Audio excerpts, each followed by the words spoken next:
Alright, so we are on page 10, continuation of section 1.3. I'd like to call this top part as special angles of the unit circle, because I'll tell you why. Special angles of unit circle.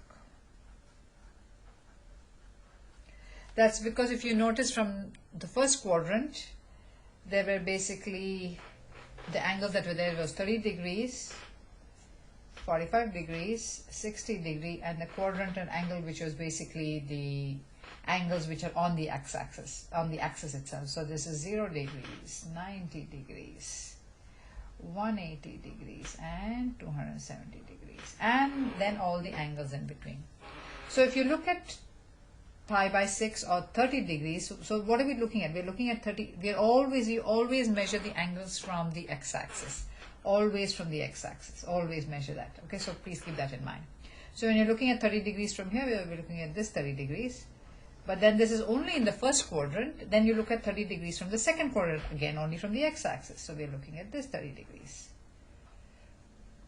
and then again from this on quadrant number 3, and 30 degrees from here is right here, and then 30 degrees from this x-axis, not from the y-axis, from the x-axis. So these are my special ordered pair of angles for 30 degrees in all 4 quadrants, and they will all have the same coordinate, except that what will differ is the sign. So for example, on my 30 degrees, my angle, if you look at your first quadrant, you know that this is cosine and this is sine. So cosine of 30 degrees is square root of 3 over 2, and sine of 30 degrees is half. So remember, these are things you should keep in mind. This is cosine, this is sine, and they're both positive. And the same 30 degrees, because it's the same, forms the same kind of a special triangle, 30, 60, 90, will have the same coordinates, except the sign will be different.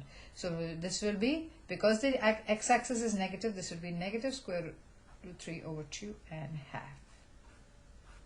And this one, what do we notice here? X-axis, in the third quadrant, x-axis is negative, y-axis is also negative. So this one, the coordinates for this will be square root of 3 over 2 negative and negative half. And in the fourth quadrant, what do we notice? X-axis is positive, so it will be the positive square root of 3 over 2, but y-axis is negative, so it's going to be negative half.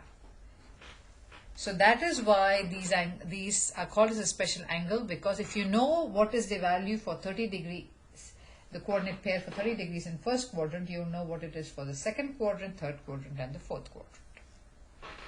Now the same thing is repeated for pi by 4 and pi by 3. Pi by 4 is 45 degrees, so let's draw a 45 degree angle here.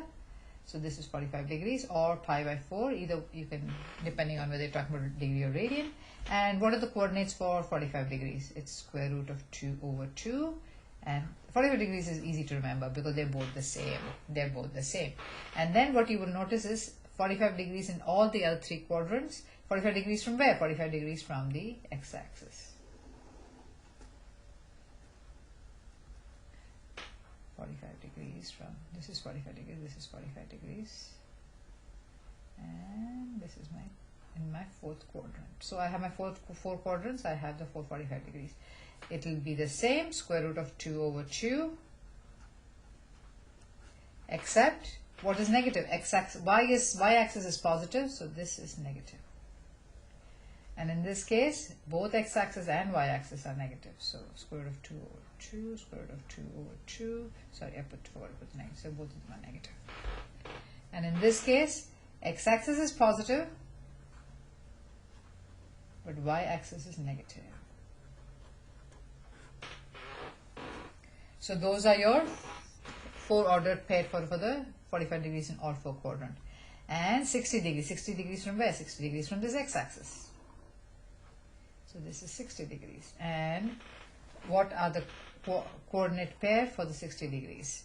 So we know for the coordinate pair is half, because cosine and sine of 60 degrees is square root of 3 over 2, and both are positive.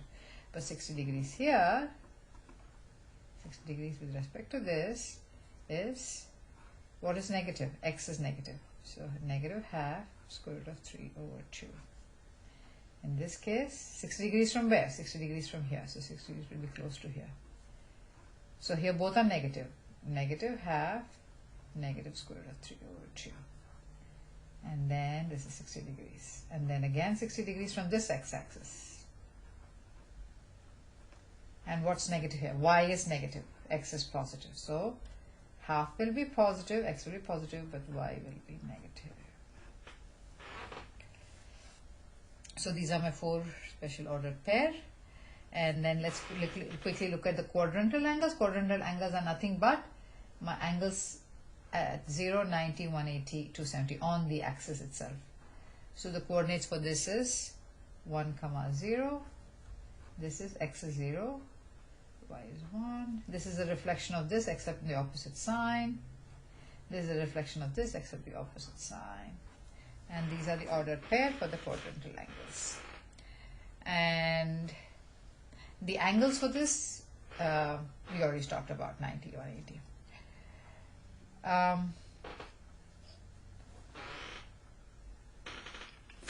So let's go ahead and look at the definition for quadrantal angle. Let's write it down. Angles whose terminal side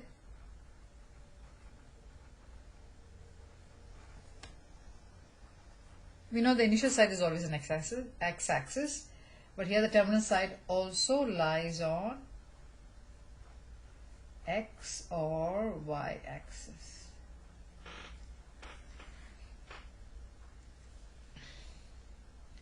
So we already again spoke about this. This is 1, 0. This is 0, 1, 90 degrees. I'm just writing down the same thing. 180 degrees and 270. This is negative 1, 0. This is 0 and negative 1. And now what are we looking at? I'm just trying to see the table. So this table is actually pretty similar to what we've already gone through. So this is 0, this is pi by 2, so this is 90 degrees. Okay, so this is not 30, 60. Okay, so this is little. So here we're looking at only at quadrantal angles. So this is 90 degrees, pi is 180 degrees, this is 270 degrees, and this is 360 degrees. So sine starts off with 0, remember we spoke about this, and then goes to 1, and then sine is back to 0, and then it's negative 1, and then it's back to 0. And cosine is the first value, so it starts with 1, 0, negative 1, 0, and 1. And then tan is always, remember, it's sine over cosine. So 0 over 1 is 0, 1 over 0 is undefined, 0, undefined, and 0. So this, it concludes page 10.